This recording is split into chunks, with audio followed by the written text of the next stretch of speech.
Աղք Արմեն Գրիգորյանը չի հերքում, որ Հայաստանի վարչապետը հունիսի 20-ին մեկնելու է Անկարա հանդիպելու Թուրքիայի նախագահի հետ։ Նա սակայն հրաժարվում է բացահայտել հանդիպման նպատակը։ Մանրամասների մասով եկեք սպասենք վարչապետի աշխատակազմի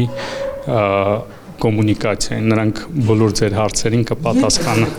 Հինգշաբթի 24 Նյուզն էր բարձրաստիճան դիվանագիտական աղբյուրի հղում անելով հայտնել, որ Փաշինյանն ու Էրդողանը քննարկելու են Հայաստանի հարաբերությունները Թուրքիայի ու Ադրբեջանի հետ։ Ըստ վերլուծաբանների Հայաստանի վարչապետը հավանաբար խնդրելու է Էրդողանին ճնշում գործադրել Ալիևի վրա, որպեսզի նա ստորագրի այն պայմանագիրը, որի տեքստը 3 ամիս առաջ համաձայնեցրել են Երևանն ու Բաքուն։ Տարածաշրջանային նոր լարվածության ֆոնին Հայաստանի սահմանին ադրբեջանական զինուժի ակտիվ տեղաշարժ այս պահին նկատելի չէ, վստահեցնում է Գրիգորյանը։ Ընդհանուր առմամբ, եթե ինչ-որ ինֆորմացիա լինի, բնականաբար հանրության հետ մենք կկիսվենք, այս պահին չենք տիրապետում ինֆորմացիայի նման սցենարի։ Հայ-ադրբեջանական լուրջ էսկալացիայի վտանգ չի տեսնում Հայաստանի աղքը։ Երևանը տեղեկություն չունի, թե Բաքուն կարող է օգտվել Իրանի շուրջ ստեղծված իրավիճակից։ Եկեք սպասենք, հասկանանք, թե ինչ զարգացումներ կլինեն։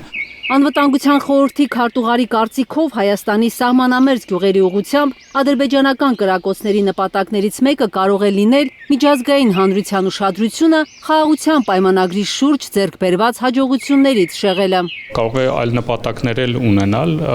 իհարկե մենք շարունակում ենք հետևել եւ փորձել հասկանալ, թե որոնք են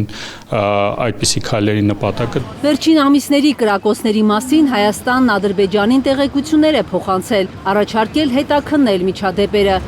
սակայն Բաքուն դեռ չի արձագանքել հայկական կողմին։ Պաշտոնական փաստաթուղթ ենք փոխանցել ադրբեջանական կողմին,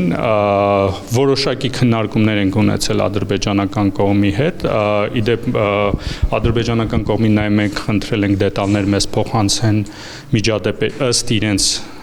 միջադեպերի խախտումների վերաբերյալ, մենք մանրամասն հետաքննություն ենք կատարել եւ պատասխանել ենք։ Մինչ Ադրբեջանը հապաղում է միջադեպերի վերաբերյալ տեղեկություններ հայտնել Երևանին, հայկական կողմը մանրամասն ուսումնասիրել է ադրբեջանցիների այն մեղադրանքները, թե իբր հայկական կողմն է կրակում։ Դրանք հերքող տեսագրություններ են անգամ ուղարկել Բաքու։ Կարող եմ ասել, որ գրեթե մեր կողմից խախտում չի եղել։ Ակնկալում ենք ադրբեջանական կողմի հետաքննությունը այս ինֆորմացիային։ Կարինե Մանգասարյան, Հարություն Մաթևոսյան, Հայլուր։